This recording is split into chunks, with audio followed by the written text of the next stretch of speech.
ओम नमो भगवते वासुदेवाय। नमस्कार दोस्तों, स्वागत है आप सभी का हमारे YouTube चैनल पर। दोस्तों आइए सुनते हैं श्रीमद् भागवत महापुराण की कथा। दोस्तों पिछली कथा में हमने वर्णन किया था राजा परीक्षित के विविध प्रश्न। आज की कथा में हम वर्णन करेंगे ब्रह्मा जी का भगवत धाम दर्शन और भगवान के द्वारा उन्हें चतुर्श्लोक की भागवत का उपदेश। श्री सुखदेव जी ने कहा, परीक्षित, जैसे स्वप्न में देखे जाने वाले पदार्थों के साथ उसे देखने वाले का कोई संबंध नहीं होता, वैसे ही देह आदि से अतीत अनुभव स्वरूप आत्मा का माया के बिना दृश्य पदार्थों के साथ कोई संबंध नहीं हो सकता। विविध रूप वाली माया के कारण सब विविध रूप वाला प्रतीत होता है, और जब उसके गुणों में रम जाता है तब यह मैं हूँ, यह मेरा है, इस प्रकार मानने लगता है। किंतु जब यह गुणों को क्षुब्ध करने वाले काल और मोह उत्पन्न करने वाली माया इन दोनों से परे अपने अनंत स्वरूप में मोह रहित होकर रमण करने लगता है, आत्मा राम हो जाता है, तब यह मैं मेरा का भाव छोड़कर पूर्ण उदासीन गुणातीत हो जाता है। ब्रह्मा जी की निष्कपट तपस्या से प्रसन्न होकर भगवान ने उन्हें अपने रूप का दर्शन कराया और आत्म तत्व के ज्ञान के लिए उन्हें परम सत्य परमार्थ वस्तु का उपदेश किया। वही बात मैं तुम्हें सुनाता हूँ।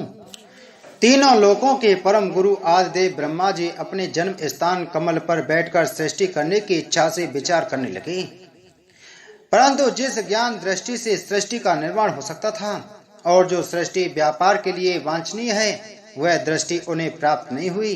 एक दिन वे यही चिंता कर रहे थे कि प्रलय के समुद्र में उन्होंने व्यंजनों के 16वें एवं 21वें अक्षर ता तथा पा को तप तप तप करो इस प्रकार 2 बार सुना। परीक्षित, महात्मा लोग इस तप को ही त्यागियों का धन मानते हैं। यह सुनकर ब्रह्मा जी ने वक्ता को देखने की इच्छा से चारों ओर देखा, परंतु वहां दूसरा कोई दिखाई न पड़ा। वे अपने कमल पर बैठ गए और मुझे तप करने की प्रत्यक्ष आज्ञा मिली है ऐसा निश्चय कर और उसी में अपना हित समझकर उन्होंने अपने मन को तपस्या में लगा दिया।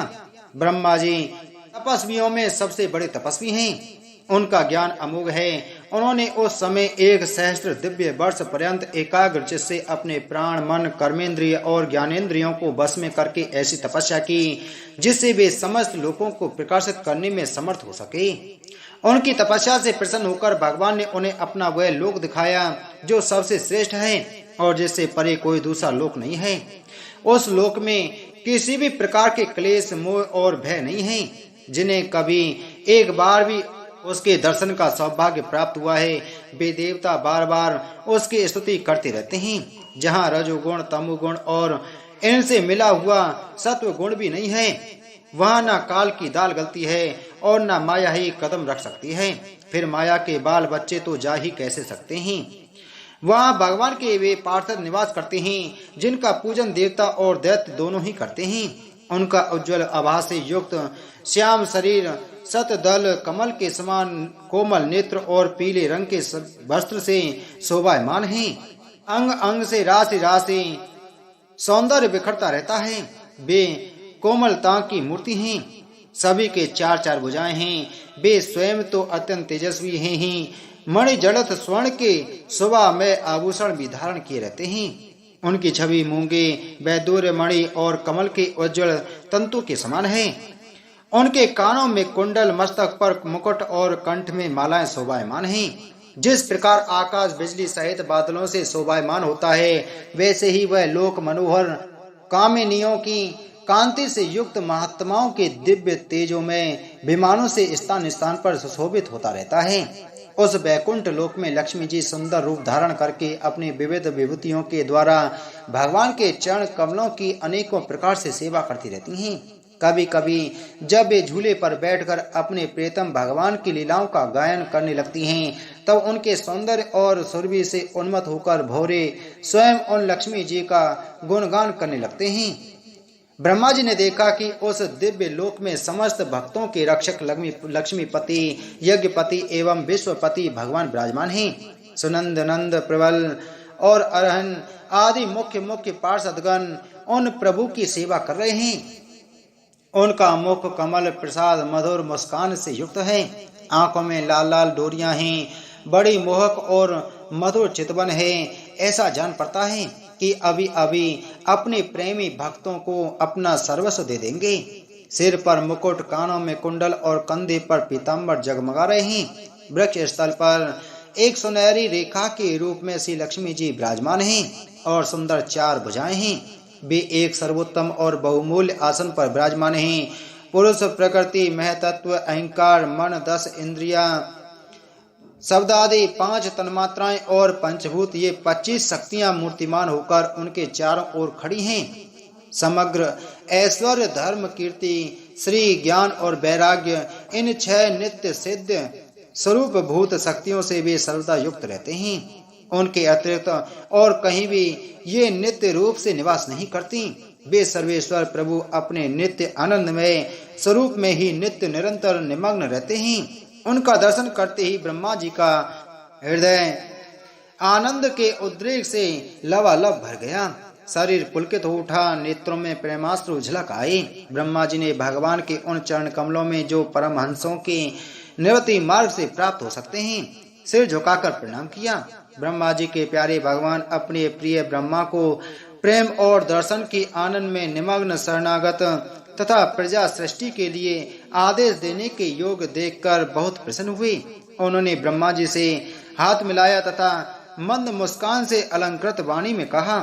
श्री भगवान ने कहा, ब्रह्मा जी, तुम्हारे हृदय में तो समस्त वेदों का ज्ञान विद्यमान है। तुमने सृष्टि रचना की इच्छा से चिरकाल तक तपस्या करके मुझे भली भांति संतुष्ट कर दिया है। मन में कपट रखकर योग साधन करने वाले मुझे कभी प्रसन्न नहीं कर सकते। तुम्हारा कल्याण हो, तुम्हारी जो अभिलाषा हो वही वर मुझसे मांग लो, क्योंकि मैं मुंह मांगी वस्तु देने में समर्थ हूँ। ब्रह्मा जी, जीव के समस्त कल्याणकारी साधनों का विश्राम पर्यवसान मेरे दर्शन में ही है। तुमने मुझे देखे बिना ही उस सूने जल में मेरी वाणी सुनकर इतनी घोर तपस्या की है। इसी से मेरी इच्छा से तुम्हें मेरे लोक का दर्शन हुआ है। तुम उस समय सृष्टि रचना का कर्म करने में किंकर्तव्य मूढ़ हो रहे थे। इसी से मैंने तुम्हें तपस्या करने की आज्ञा दी थी, क्योंकि निष्पाप तपस्या मेरा हृदय है और मैं स्वयं तपस्या का आत्मा हूँ। मैं तपस्या से ही इस संसार की सृष्टि करता हूँ, तपस्या से ही इसका धारण पोषण करता हूँ और फिर तपस्या से ही इसे अपने में लीन कर लेता हूँ। तपस्या मेरी एक दुर्लंघ्य शक्ति है।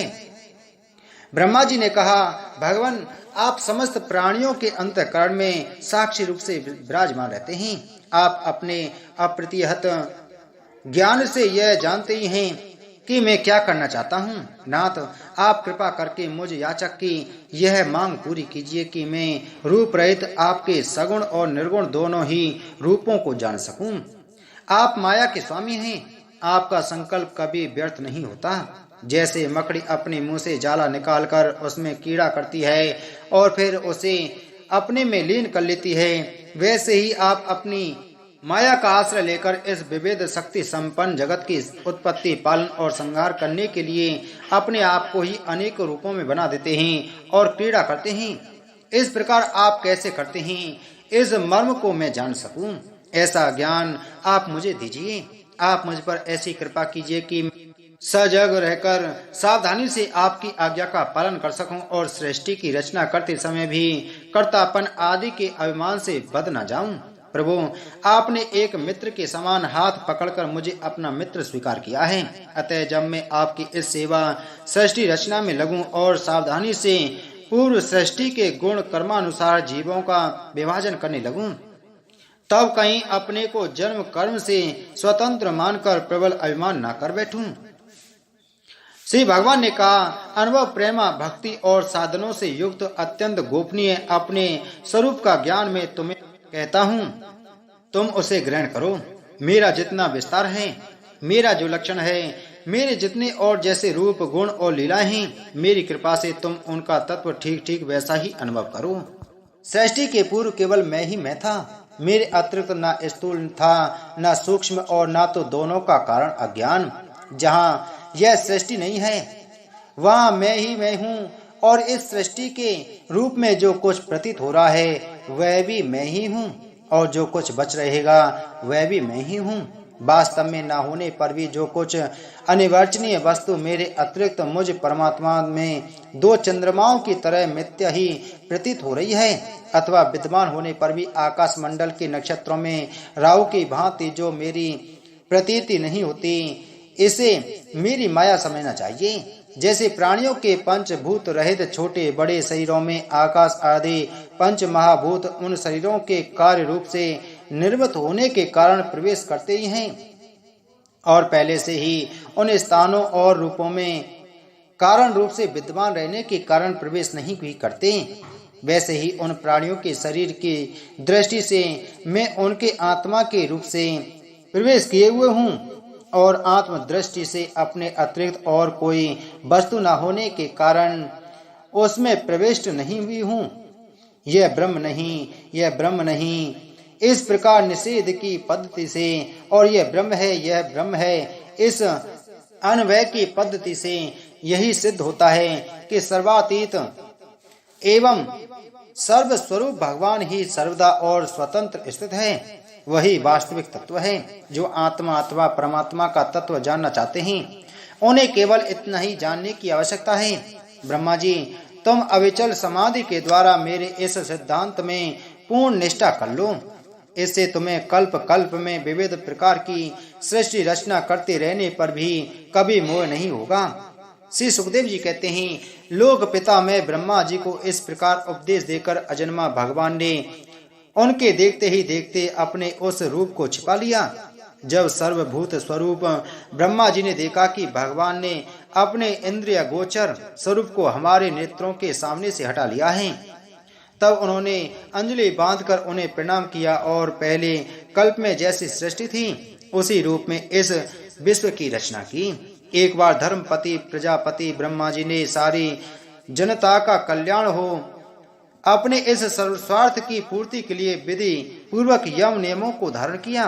उस समय उनके पुत्रों में सबसे अधिक प्रिय परम भक्त देवर्षि नारद जी ने मायापति भगवान की माया का तत्व जानने की इच्छा से बड़े संयम विनय और सौम्यता से अनुगत होकर उनकी सेवा की और उन्होंने सेवा से ब्रह्मा जी को बहुत ही संतुष्ट कर लिया। परीक्षित, जब देवर्षि नारद ने देखा कि मेरे लोक पिता में ब्रह्मा जी मुझ पर प्रसन्न हैं, तब उन्होंने उनसे यही प्रश्न किया जो तुम मुझसे कर रहे हो। उनके प्रश्न से ब्रह्मा जी और भी प्रसन्न हुए।